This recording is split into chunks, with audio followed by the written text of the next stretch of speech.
Bugün Bacıbət rayonu biz Qırxatlı Ali qəsəbəsində gəlmişik. Şəhid Ceyhun qardaşımızın mövlududur. Cənnətdən mövludun varisini deyirəm. Özümüzə boş verdik bugün qardaşımızın evinə, evin içinə gəlməyə, ata-ananın yanına gəlməyə. Biraz üzrsən, gec gəldi, işimizə görə çıxa bilmədim ki, həmin çıxdım. Allah rəhmət etsin deyirəm Ceyhun'a. Ceyhun timsalında bütün şəhidlərimizə rəhmət etsin deyirəm. Allah sizlərə səbr versin. Mən hər zaman demişəm ki, biz nə qədər şəhid anaların, ataların huzuruna getsək azdır.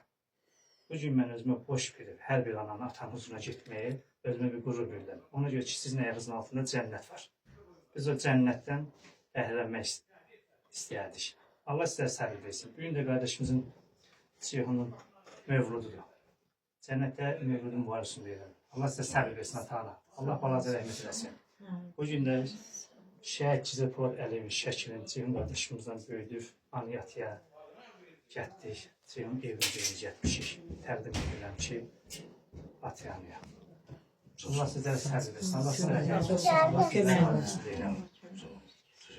Hoş. Bugün senin doğum günün, gelmiştik huzur.